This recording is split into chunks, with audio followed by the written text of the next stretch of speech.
성경, 물음에 대한 물음.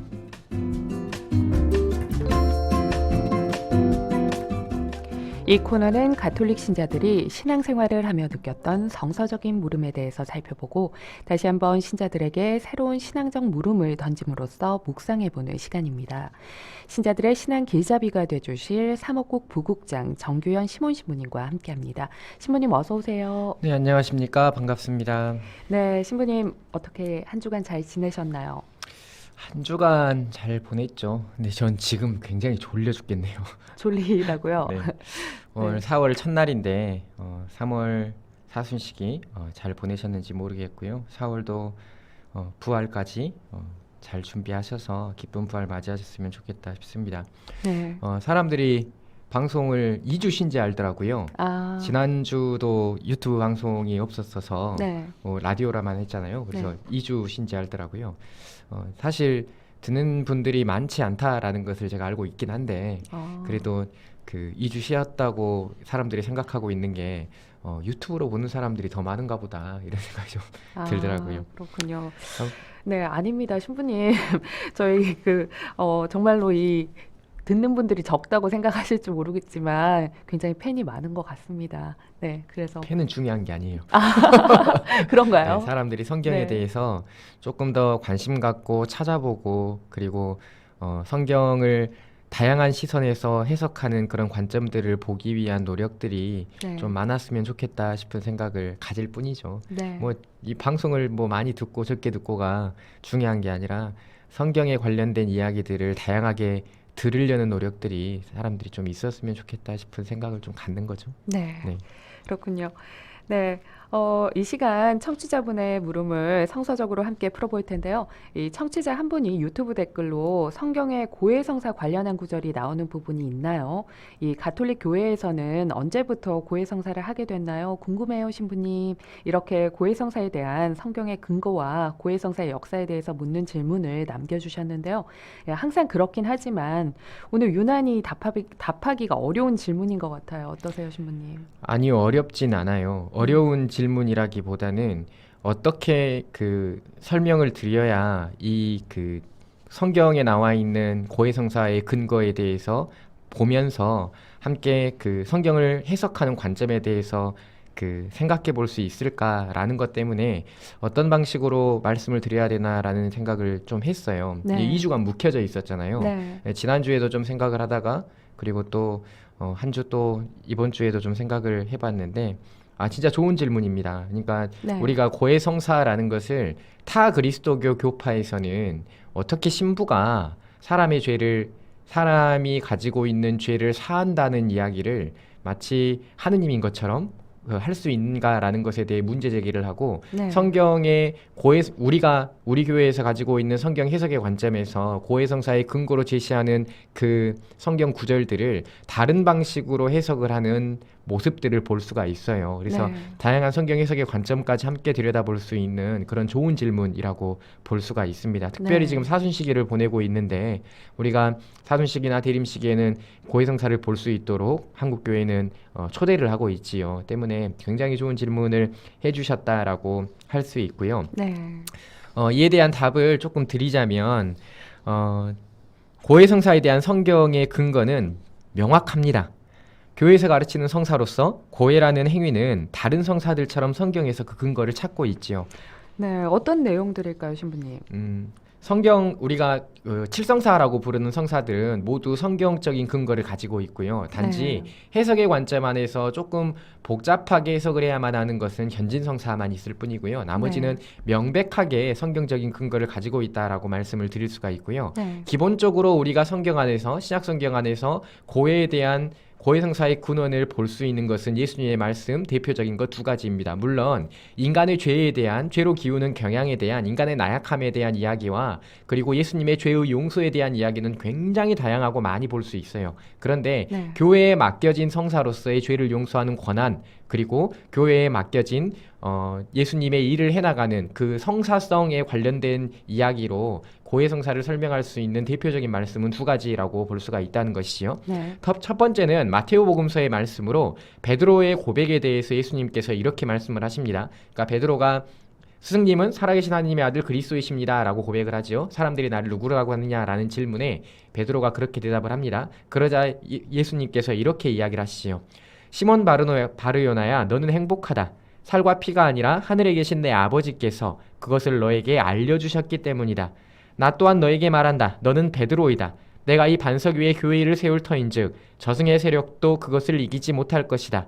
또 나는 너에게 하늘나라의 열쇠를 주겠다. 그러니 네가 무엇이든지 땅에서 매면 하늘에서도 매일 것이고 네가 무엇이든지 땅에서 풀면 하늘에서도 풀릴 것이다. 물론 성경 해석의 관점 안에서, 성경 형성사의 관점 안에서 이것이 교회에 행해지고 있었던 회개에 관련된, 참여에 관련된 행위가 포함되어져 있다라는 것은 분명합니다. 네. 하지만 예수님의 이 말씀을 근거로 교회는 참회에 관련된, 죄의 용서에 관련된 행위를 교회 자체 내에 살 수 있는 힘을 얻게 되지요. 물론 네. 하늘에서도 매이고 땅에서도 매인다, 땅에서도 매이고 하늘에서도 풀리고 땅에서도 풀린다라는 이 말씀은 친교적인 관점 안에서 해석해야 되는 것이 맞습니다. 그런데 네. 이 친교라는 것이 죄의 용서에 있어서 굉장히 중요한 단서를 제공하는 것이라고 말씀드릴 수 있고요. 네. 때문에 죄를 용서하는 권한을 생각해 볼 수 있는 아주 중요한 구절이라고 말씀드릴 수 있습니다. 네. 또한 부활하신 예수님의 말씀으로 우리는 이런 구절을 볼 수 있지요. 요한복음에 등장하는 말씀인데요. 예수님께서 다시 그들에게 이르셨다. 평화가 너희와 함께. 아버지께서 나를 보내신 것처럼 나도 너희를 보낸다. 이렇게 이르시고 나서 그들에게 숨을 불어넣으며 말씀하셨다. 성령을 받아라. 너희가 누구의 죄든지 용서해 주면 그가 용서를 받을 것이고 그대로 두면 그대로 남아있을 것이다. 부활하신 예수님께서 제자들 가운데에 나타나셔서 이렇게 이야기를 하고 있는 것이지요. 예수님을 만난 그 제자들의 모습을 볼 수 있는 그 장면이라고 할 수 있습니다.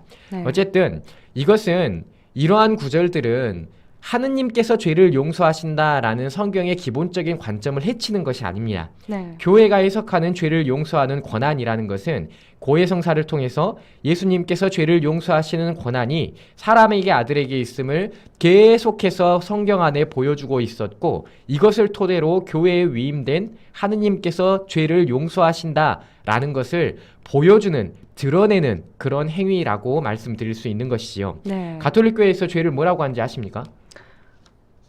모르시죠? 글쎄요. 네. 네. 교리 안에서는 죄에 대한 설명을 굉장히 다양하게 하고 있지만 두 가지 핵심 사항을 우리는 생각해 볼 수가 있어요. 그것은 사랑의 결핍이라는 것, 네. 그리고 또한 관계의 단절이라는 것입니다. 네. 이것은 무엇보다 중요한 것은 우리가 어떤 나쁜 행위를 했을 때 죄를 짓는다라고 생각하기가 쉬운데, 네. 교회에서는, 가톨릭 교회 교리에서는 죄를 사랑이 결핍된 상태를 먼저 죄라고 이야기를 한다는 것이에요. 네. 누군가에게 사랑을 베풀고 사랑을 표현하는 것, 이것이 결핍되어진 것을 죄라고 부르고요. 또한 관계가 단절되는 것을 죄라고 이야기를 합니다. 네. 곧 죄는 하느님과의 관계를 단절시키고 사람과의 관계를 단절시킨다는 것이지요. 하느님과의 친교, 공동체와의 친교를 멀어지게 만드는 것, 이것이 바로 죄이다라고 설명을 합니다. 근데 이게 가만히 생각해 보면 인간 삶의 실존과 굉장히 부합하는 그런 네. 죄에 대한 설명입니다. 그러니까 한번 생각해 보셔요. 죄를 혼자 지을 수 있겠나요?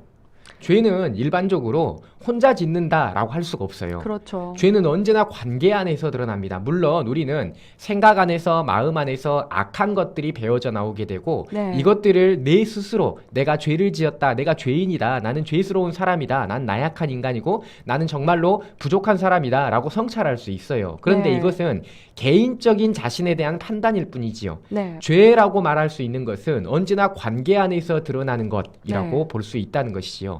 죄는 하느님과의 관계를 단절시키고요. 또한 공동체의 친교를 단절시키는 그런 것이 바로 죄이다라고 말씀을 드릴 수 있는 것입니다. 네. 스스로 죄는 스스로의 악한 성품을 판단하는 것이 아니라 관계 안에서 드러나는 것이고, 때문에 관계의 단절이다라고 말씀드릴 수 있죠. 네. 예수님께서는 사람을 불러 모으시는 당신의 일을 하는 가운데 기적사화라는 것을 많이 보여주십니다. 네. 여러 가지 기적사화, 오그라든 손을, 그리고 하혈하는 여인을, 그리고 처음부터 보지 못했었던 소경을 고쳐주시는 모습들을 볼 수 있죠. 나병 환자들도 고쳐주시는 모습을 볼 수 있는데, 이 기적사화들을 쭉 보고 있으면 어떤 생각이 드냐면요. 네. 저는 이런 생각이 들어요. 사람들은 죄를 지어서 내가 이런 그 병을 얻게 되었다라는 인식을 갖고 있었던 시대에 사람들은 내가 가지고 있는 죄 때문에 언제나 소외감을 가지고 있었다는 것이에요. 네. 앞을 보지 다윗의 자손 예수님 저에게 자비를 베풀어 주십시오라고 소리치면서 다가왔던 그들도 언제나 사람들 가운데에서 멀리 물러나 있는 삶을 살아갔다는 것이지요. 네. 중풍병자도 그렇고 언제나 그렇다는 것이지요. 그렇기에 다윗의 자손 예수님 저에게 자비를 베풀어 주십시오라고 이렇게 손을 뻗는 그들을 향해서 주변에 있던 사람들은 예수님께 다가가지 말라고 가로막고 있지요. 그런 가로막는 모습들은 언제나 소외감을 느낄 수 있는 사람의 모습을 생각해 볼 수 있게 되고 예수님께서 그들을 향한 어떤 기적의 메시지 그리고 그들을 향한 품어줌은 그들을 다시금 사람들 가운데 공동체 안에 친교의 모습으로 끌어들이는 모습이라고 볼 수 있는 것이에요. 네. 때문에 예수님께서 이런 기적사와 이후에 너는 죄를 용서받았다 평안히 가거라 라는 이 말씀은 죄의 용서라는 것은 결국 친교회로 부르는 것이고 하느님과의 관계가 회복되는 것 그리고 공동체 안에서 사람과 사람의 관계가 회복되는 것이 바로 죄의 용서라고 볼 수 있는 것이요. 네. 관계 맺음이야말로 바로 죄의 용서이며 이것이 바로 친교의 모습으로 드러나게 된다는 것입니다. 네. 그렇다면 우리는 이렇게 생각해 볼 수 있어야만 해요.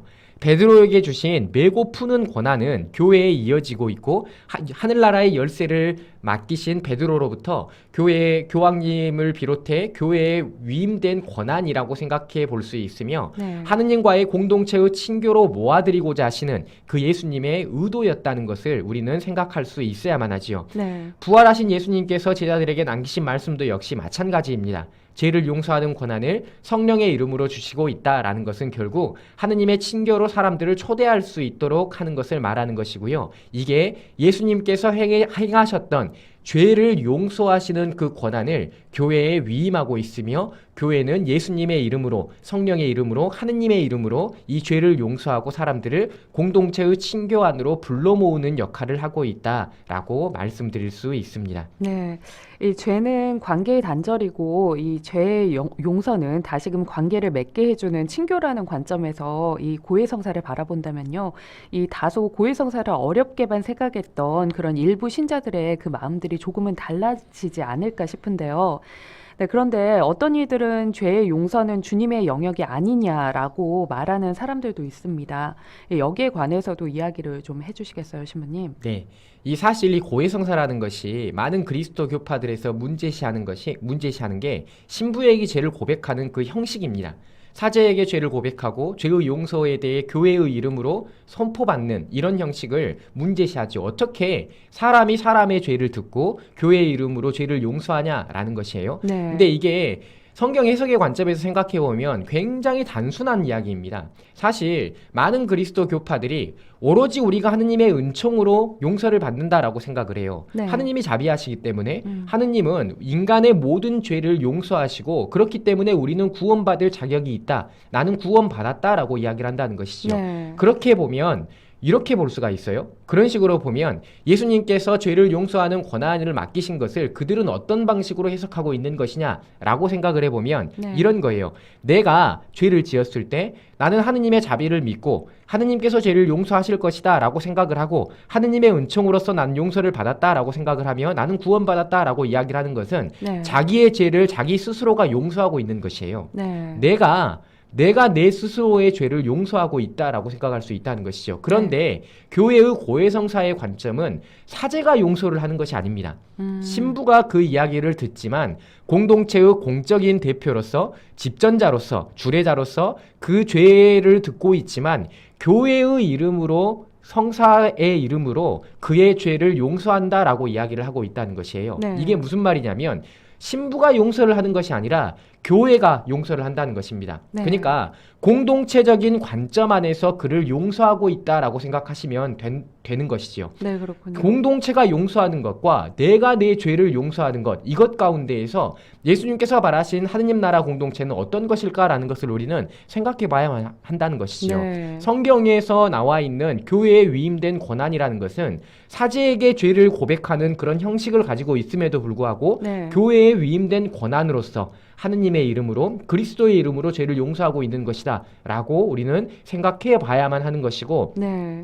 그렇게 공동체적인 관점 안에서 생각할 수 있어야 죄의 용서를 통한 사람의 변화는 회개라는 것은 분명하게 우리는 받아들일 수가 있게 되는 것이에요. 네. 한번 생각해 보세요. 내가 어떤 잘못을 하고 내가 스스로의 죄를 용서했다. 그 사람이 그 잘못을 다시 저지르지 않을 가능성이 공동체 안에서 누군가에게 내 죄를 고백하고 네. 죄의 용서를 받는 것 중에서 본인 스스로에게 자기에게 면죄부를 주는 것 이것이 훨씬 더 회개를 향한 변화에는 악영향을 미친다는 것이지요. 아, 네. 어떤 문제가 있겠어요? 나는 어차피 하느님이 자비하신데 나는 어차피 구원을 받을 건데 하느님의 은총을 나는 어차피 입을 건데 못한뒤 내가 잘 지키면서 살아? 이런 생각을 안 갖겠습니까? 네. 하지만 공동체에게 무엇인가를 고백한다라는 것은 사제에게 물론 고백하는 형식으로 지금 우리는 짜여져 있지만 네. 공동체 안에서 공동체에게 무엇인가를 고백한다는 것은 내가 내 스스로의 모습을 다시금 만들어갈 수 있는 힘이 되어지고 동력이 되어진다는 것이지요. 네. 고해성사는 엄청난 효과를 가지고 옵니다. 내가 스스로 어떤 하느님을 향한 변화를 만들어야만 하는가라는 것을 고민할 수 있게 만들어주고 네. 그리고 내가 하느님을 향해서 어떤 발걸음을 가야만 하는가 어떤 변화를 만들어야만 하는가라는 것을 생각할 수 있게 만들어주지요. 네. 때문에 고해성사라는 것을 단순하게 어떤 그 사제에게 고백한다 개인에게 고백한다, 사람에게 고백한다라는 것만으로 그 효과 자체를 고해성사가 가지고 있는 놀라운 은총 자체를 거부하면 안 된다라는 말씀을 드리고 싶습니다. 네. 가톨릭 교회는 신부라는 매개체, 이 직무사제직을 통해서 교회의 권한과 공동체의 이름으로 하느님의 은총을 행하는 것입니다. 성사라는 것이 그런 것이에요. 네. 하느님의 은총을 눈으로 볼 수 없기 때문에 눈으로 볼 수 있도록 만들어주는 표지가 바로 성사입니다. 은총이라는 것을 우리가 눈으로 확인하는 것이 굉장히 어렵잖아요. 네, 그렇죠. 그러니까 볼 수 있도록 만들어주는 것. 죄를 용서받는 것도 역시 마찬가지이지요. 네. 볼 수 없는 죄를 용서받는 그 은총을 교회의 이름으로 공적인 이름으로 하는 예수님으로부터 위임받은 권한으로 교회가 그들의 죄를 사해주는 것 이게 바로 고해성사라는 것입니다. 네. 때문에 우리가 꼭 기억을 해둬야만 하는 것이 개인에게 고백하는 것, 사제 개인에게 고백하는 것이 아니라 교회 공동체에게 하느님에게 고백하는 것이라고 생각하셔야만 하고 이것을 통해서 우리는 관계를 다시 회복하며 하느님의 공동체 안으로 다시 돌아갈 수 있게 되는 것이다 라는 생각을 해봐야만 한다라는 말씀을 드립니다. 네, 맞습니다. 이 가톨릭 신자들은 고해성사를 통해서 죄를 용서받은 후에도 남은 그 징벌에 대해서 가르침을 받지 않습니까? 그 죄의 용서의 의미에 대해서 그리스도인으로서 그 진정한 뜻에 대해서 생각해봐야 하지 않을까 싶습니다. 잠벌이요. 네네. 잠벌에 대해서는 제가 말하고 싶지 않습니다. 네네. 저의 믿음이 좀 다르기 때문에 네. 잠벌에 대해서 말하고 싶지 않은데 어쨌든 성서 안의 고해성사는 분명하게 그 근거를 가지고 있어요. 교회에 위임된 권한으로서 그리고 교회는 분명하게 그 교회에 위임된 그 권한을 가지고 오는 가운데에서 어떤 방식으로 신자들에게 하느님의 은총을 더 잘 전달할 수 있을까? 그리고 하느님의 은총을 더 절실하게 체험하고 느낄 수 있을까라는 것을 고민하고 초대교회 때부터 지금까지 참회와 용서에 관련되어진 성사가 변화되어 왔으며 지금의 형식을 갖추게 되었다라는 말씀을 드리고 싶어요. 그래서 고해성사를 받아들이고 생각할 때 잘 생각하시고 잘 성찰하시고 고백하셔야만 해요. 교회 안에 고해성사는 분명하게 성경 안에 담겨 있으며 그 성경적인 해석을 통해서 고해성사를 해나가는 것이다 라는 그런 말씀을 드립니다. 네. 그리고 고해성사의 역사에 대해서 간단하게 질문을 해 오셨는데 네. 고해성사의 역사에 대해서 말씀을 드릴게요. 일단 고해성사의 역사는 성사라는 이름으로 자리하게 된 것이라는 것을 성사라는 이름으로 자리하게 된 것보다 훨씬 더 오래된 역사를 가지고 있어요. 네. 초대 교회 때부터 교회는 공동체의 친교안으로 받아들이기 위한 참회 예식이 있었습니다. 네. 그 참회 예식이라는 것은 돼지를 지었을 가운데에는 평생에 한 번만이었고 그리고 소재를 지었을 경우 가운데에는 공동체 전체가 보는 앞에서 자기의 죄를 고백하고 자기의 죄의 용서를 받으며 공동체의 친교환으로 받아들이는 그런 참회의 예식이 있었다는 거예요. 네. 이게 고해성사의 원형이라고 볼 수 있습니다. 지금과 같은 형식은 아니지만 고해성사의 실천에 대한 증언은 굉장히 많은 교회의 문헌들에 나타나고 있어요.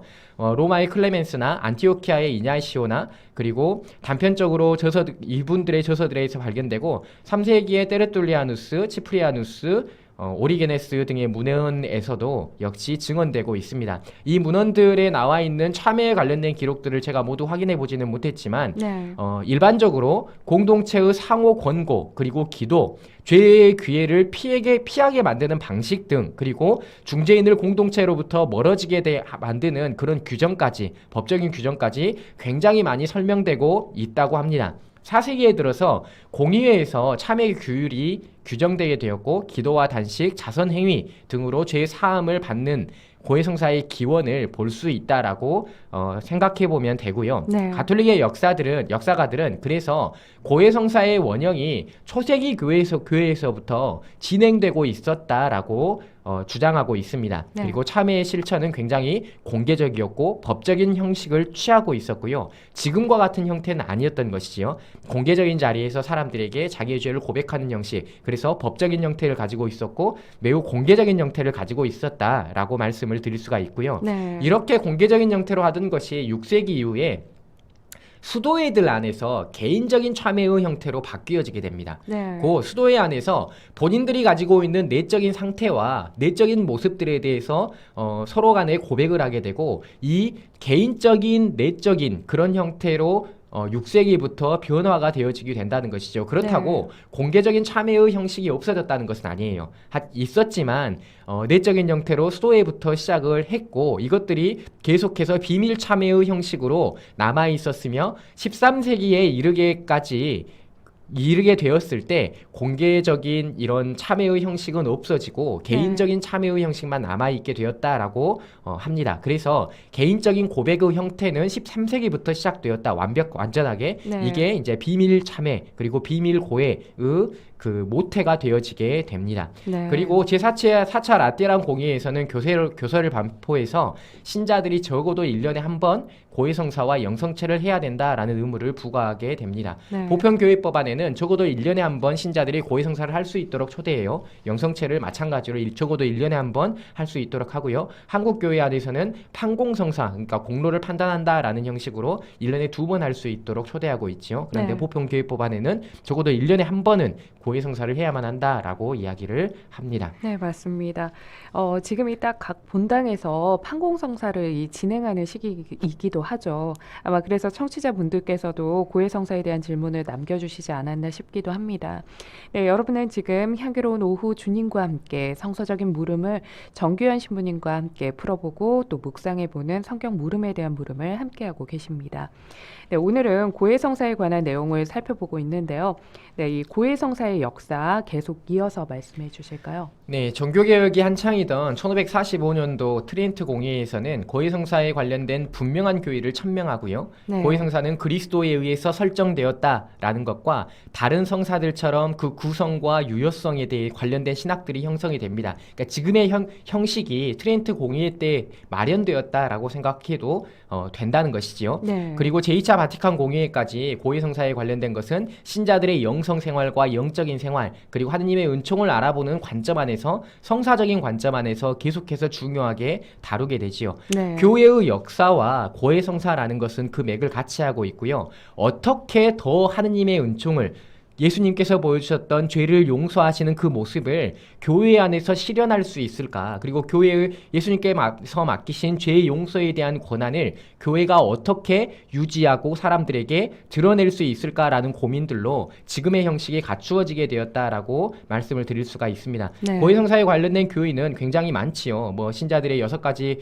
의무 안에 포함되어지는 것 그리고 고해성사에 관련된 그리고 고해성사의 4가지 5가지 요소 그리고 고해성사에 관련되어진 절대로 용서받지 못하는 죄, 자동처벌죄 이런 것들로 인해서 고해성사에 관련된 굉장히 많은 구분들이 생겨나고 교의가 생겨나지만 네. 고해성사의 진짜 중요한 필요성은 나를 만드는데 제일 중요한 것이기 때문입니다. 사람이 살아가는데 가장 중요한 것이 무엇이냐라고 누가 저에게 물어보면 저는 네. 언제나 관계라고 이야기를 하거든요. 음. 그런데 반대로 그리스도인들이 살아가는데 가장 그리스도인다운 것이 무엇이냐라고 물어보면 저는 성찰이라고 이야기해요. 네. 성찰을 통해서 관계를 회복할 수 있고요. 고해를 할 수 있게 되고 우리는 친교회로 들어갈 수 있게 된다는 것이에요. 네. 내가 나의 모습을 보지 못하면 우리는 관계 회복이라는 것은 포기해야만 합니다. 네. 때문에 고해성사의 아주 근원적인 역할을 하고 있는 성찰이라는 것이 굉장히 중요하고 그렇게 고해가 그렇게 교회 생활 안에서 중요하다는 것이에요. 네. 그리고 고해야말로 정말 하느님께로 우리의 발걸음을 정향시킬 수 있는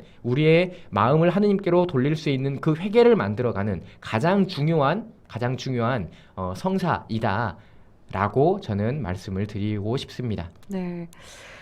신부님, 저희가 지금 스스로 회개하고 반성하는 사순 시기를 보내고 있지 않습니까? 네, 오늘 나눈 이야기들을 바탕으로 신자분들이 사순 시기를 어떻게 보냈으면 하는 말씀을 해주시겠어요? 네, 이미 성사를 보신 분도 있을 것이고 안 보신 분도 있을 거예요. 네. 그런데 우리가 아직 안 보셨다면 꼭 제가 고해 성사에 대한 이야기를 할 때마다 꼭 드리는 말씀이 한 가지가 있어요. 네. 아이들이 바치는 고해와 어른이 바치는 고해가 어떻게 다른지 아십니까? 뭐 여러 가지 생각이 있으시겠지만 네. 제가 묻는 질문에는 답을 못 할 거예요. 그렇기 때문에 제가 말씀을 드릴게요. 네. 아이들은요, 행위가 죄라고 생각을 해요. 음. 행위 자체가 죄다라고 생각을 합니다. 네. 성찰을 할 때도 그래요. 그래서 아이들이 고해를 하는 것을 가만히 보고 있으면 저도 네. 아기 때 그랬거든요. 음. 거짓말을 했습니다. 어머니 말씀을 안 들었습니다. 학교를 지각했습니다. 그리고 선생님 말씀을 안 들었습니다. 숙제를 안 했습니다. 이런 게 죄라고 생각해요. 그래서 저도 그렇게 고백을 했습니다. 네. 그런데 어른들의 고해는 그렇게 이루어지지 않아요. 물론 아이들처럼 고해하시는 분들도 있는데 어른의 고해는 내가 왜 이 행위를 해야만 했는가? 내가 왜 이것을 했는가라는 것을 마음에서부터 성찰을 해서 고백을 합니다. 이게 어른의 고백이에요. 네. 우리가 아이처럼 고백하면 안 되겠죠. 우리가 사순 시기에 고해성사 나를 성찰하고 나의 모습을 들여다볼 때 내가 가지고 있는 행위의 근거가 내 마음속에 담겨있는 무엇 때문에 드러나는가라는 것을 생각해 볼 수 있었으면 좋겠다라는 말씀을 꼭 드리고 싶어요. 네. 고해라는 것은 그리고 나를 성찰한다는 것은 교회 안에 그리스도인으로 하느님 백성으로 살아가는데 진짜 중요한 일이다. 성찰하는 것은 너무 중요한 일이다 라는 것을 꼭 기억하시고 네. 내가 성찰을 잘 해나가셨으면 좋겠습니다. 나를 돌아보는 일 그것 하나만 잘해도요. 네. 우리는 정말로 하느님께로 옮겨갈 수 있어요. 삶 자체가 하느님께로 옮겨갈 수 있고 내가 정말로 풍성하고 달콤한 신앙의 삶을 살아갈 수 있다라는 말씀을 꼭 전하고 싶고 아직 고해를 하지 않으셨다면 지금 사순 시기를 보내고 있는 동안에 나의 모습을 잘 성찰하고 내가 왜 이 행위를 해야만 했는지에 대한 것들을 잘 고민하시고 그것들을 교회 앞에서 하느님의 은총을 받아 누릴 수 있는 고해를 하셨으면 좋겠습니다. 네. 오늘 문자가 굉장히 많이 와 있는데요. 네, 8966 네, 번호 사용하시는 네, 애청자분께서 보내주셨어요. 네, 저도 항상 잘 듣습니다 하고 이렇게 보내주셨고요.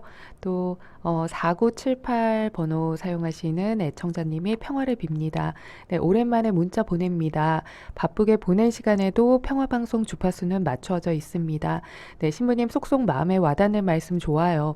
네, 관계 안에서 사랑이 빠져있는 것이 죄의 상태입니다. 네, 제가 가장 좋아하는 단어는 사랑입니다. 네, 사랑이 해결해 주는 것이 많으니까요. 네, 예수님의 사랑을 닮으려 오늘도 웃는 얼굴로 하루를 살아갑니다. 거리마다 꽃들이 반기는 봄날이 참 좋습니다. 감사합니다. 라고 이렇게 보내주셨네요. 네, 질문 들어온 거 빨리 대답하겠습니다. 빨리 시간이 별로 없긴 하니까 엄청 빨리 대답하겠습니다. 네. 그 주일미사 빠지면 꼭 고해성사를 봐야 한다는 게 부담이 되고 그래서 빠지는 기간이 길어지는 것 같은데 이 규율이 없어질 가능성은 없나요? 냉당 기간을 길어지게 하는 것 같아요? 라는 질문을 했는데 네. 우리가 고해라는 것이 죄의 기준이 굉장히 주관적이잖아요. 네. 그것 때문에 어떤 법적인 규정으로 어떤 것은 반드시 죄다라고 규정을 해놓은 게 있어요. 네. 이것 가운데 하나가 주일미사인데 이것을 규정한 이유가 있습니다. 우리가 그것을 생각을 해야만 해요. 주일이 그냥 의무적으로 부과되는 그 어떤 행위를 규정하는 어떤 의무라고 생각하시면 안 돼요. 내가 자발적으로 하느님을 찾아야만 하는 그 하느님의 부활, 그리스도의 부활을 기념하는 날이기 때문에 네. 이날만큼은 하느님과 함께 보내야만 한다라는 것을 교회가 규정해 놓고 있는 거예요. 그래서 그 고해성사의 그 신자들의 6가지 의무 가운데 주일 미사를 빠지면 안 된다가 없어질 가능성은 없습니다. 아, 단지 네. 여러분의 내면 안에서 잘 판단하셨으면 좋겠다라는 말씀을 꼭 드리고 싶어요. 네. 사제들도 역시 주일 미사를 빠진 것에 대해서 너무 크게 의무를 부과하는 것에 대해서 부담을 가져요. 하지만 그럼에도 불구하고 신자들이 더 주일을 거룩하게 보내기를 바라는 마음 때문에 네. 주일 미사에 꼭 나와야만 한다라고 요청을 하는 것이지요. 네. 그러니까 본인이 내면 안에서 잘 판단하시고 내가 그리스도의 달콤함을 그리스도의 가치를 주일에 그 거룩함을 어떻게 보내고 있는지라는 것을 본인이 생각하는 그런 고해성사 아니 그 신자들의 6가지 의무의 규율 가운데 하나였으면 좋겠다라는 말씀 전합니다. 네. 네, 정말 빠르게 대답을 해주셨는데요. 네, 6449님, 네, 보내주신, 네, 문자 읽어드리겠습니다. 신부님 열정적인 말씀 잘 듣고 있어요. 포에 감사히 신청합니다. 하고 이렇게 신청곡 보내주셨네요. 네. 성경 물음에 대한 물음, 오늘은 정규현 신부님과 고해성사에 대해서 함께 이야기 나눠봤는데요. 네, 유튜브 영상 댓글이나 어플 CPBC 빵의 무료 빵톡장 또는 100원의 정보 이용료가 있는 샵 5005번, 샵 5005번으로 보내주시고요. 또 휴대폰 문자 메시지 등을 통해서 여러분의 성경에 관한 물음을 남겨주세요. 이 시간에 함께 풀어드리겠습니다.